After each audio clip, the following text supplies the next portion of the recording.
CJ was never the good one. CJ is one of the most popular and everyone's favorite protagonist across all GTA series. But here's the thing about CJ that people don't even know about him. Everybody remembers him as the good one. Like in our gaze, CJ's very loyal and brave guy and wanted to save his mother's neighborhood and got dragged into all this chaos against his will. That's the version of CJ that lives in everyone's head. But if you actually go back and line up what CJ does mission by mission, he is not the good one. He's not even close. He destroys an innocent man's entire life over a favor for a friend who didn't even deserve it. He frames a government official for a crime he didn't commit and watches it happen for fun. He ambushes people at a funeral. And the only reason nobody talks about it the way they talk about Trevor or Nico doing similar things is because CJ says it with a laugh instead of a scream. Part 1. The setup nobody questions. Here's how CJ is introduced to us. His mother is murdered. His family is falling apart. Corrupt cops immediately start blackmailing him the second he lands back in Los Santos. From minute 1, the game is telling us this is a sympathetic guy who got dealt a bad hand. And that's true.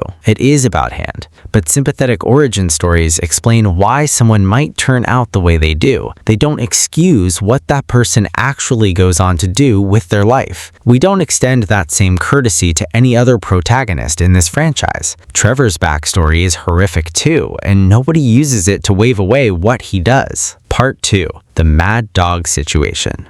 This is, in my opinion, the single most damning thread in the entire game, because it's not one bad decision, it's a chain of 3 separate crimes that all trace back to CJ, and almost nobody connects all 3. It starts with OG Locke. Locke is CJ's childhood friend, a wannabe rapper with 0 actual talent, and honestly not someone CJ owes anything to. But when Locke asked CJ to steal a rhyme book from a real, successful rapper named Mad Dog, CJ agrees. Not for money, not because his life is in danger, just because Locke asked. So, CJ breaks into Mad Dog's mansion. He stealth kills several of Mad Dog's private security guards, men who are just doing their job, protecting their employer's home, and steals the rhyme book. Mad Dog has done nothing to CJ. He's a completely innocent man who gets robbed and has people killed on his own property because CJ's friend wanted a shortcut to fame. Then it escalates. Locke isn't satisfied with just the rhymes. He wants revenge on Mad Dog's manager, a man named Alan Crawford, for refusing to work with him. So CJ steals the manager's car, poses as his driver, picks him up like nothing's wrong,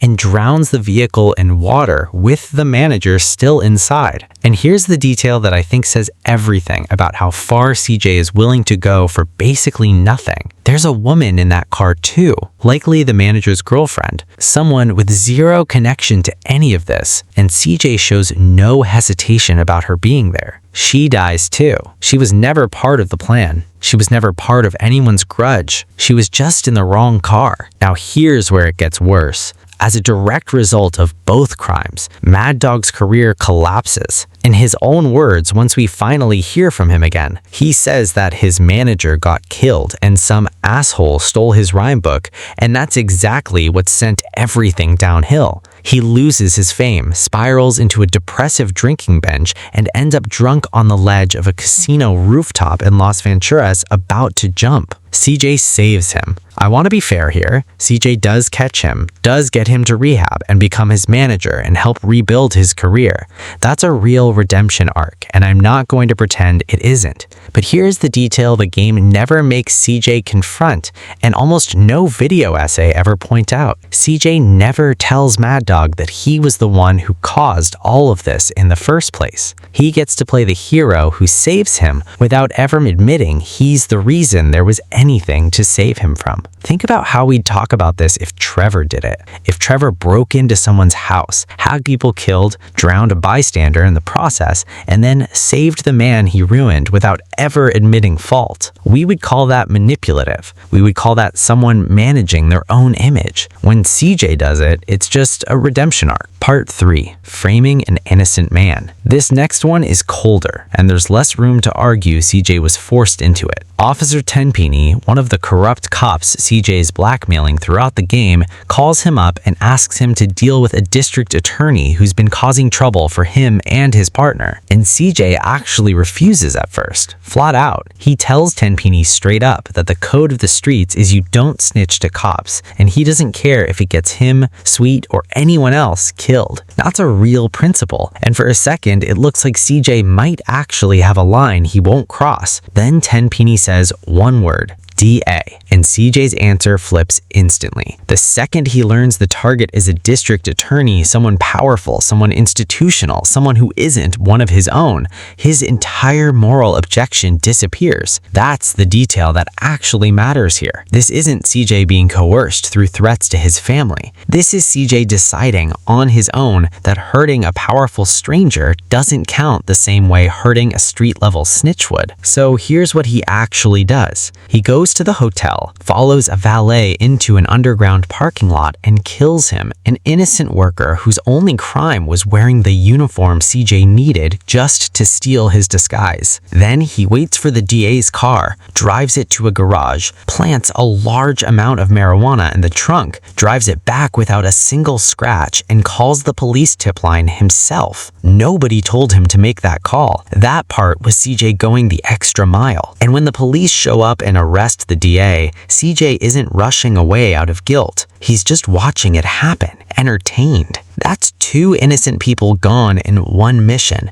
the valet and indirectly the DA's entire career and freedom, and CJ didn't need a single threat against his family to go through with any of it. Part 4. The funeral. The last one is the one that, if you strip away the mission music and the hell yeah revenge framing, is genuinely disturbing. After CJ kills a Grove Street trader named Little Weasel who defected to the Ballas hold a funeral for him. Sweet finds out, and instead of leaving it alone, he tells CJ they're going to disrupt it. CJ recruits some Grove Street members, and together they raid the funeral and kill the Ballas gang leader, a man named Kane, along with several other members who came to mourn. Step outside the game logic and just look at the action itself. CJ opens fire on a group of people who are grieving at the funeral of a man he personally killed because his brother decided it was time to strike back. That is not self-defense. That is not protecting his family in the heat of the moment. That is a premeditated ambush timed specifically for the moment it would hurt the most. If any other GTA protagonist walked into a funeral and opened fire because it was tactically convenient,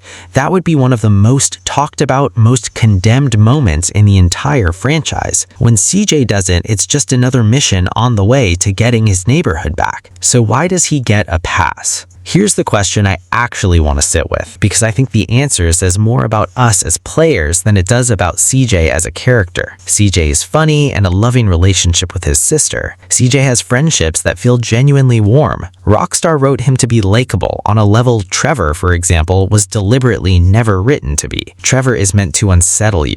CJ is meant to be your friend. And I think that's exactly the trick. Likability isn't the same as being a better person. It's just better packaging. CJ gets an innocent man's guards, his manager, and a random bystander killed over a favor that didn't even matter in the end. CJ frames a government official and watches the arrest for fun. CJ opens fire at a funeral. Line those up next to anything Trevor or Nico do in their own games, and there is no real gap in brutality. The only gap is in how the camera, music, and writing make you feel while it's happening. So is CJ actually a bad person? The honest answer, if you're being fair about it, is not worse than any other GTA protagonist, but absolutely not better either. He's not the exception to how ruthless this franchise's characters are. He's proof of how much a likable personality can hide. What I find the most interesting part of all of this isn't even CJ himself. It's what it says about us as an audience that we've spent 20 years calling him the good one, while somebody like Trevor gets called a monster for doing less. So here's what I want to know from you.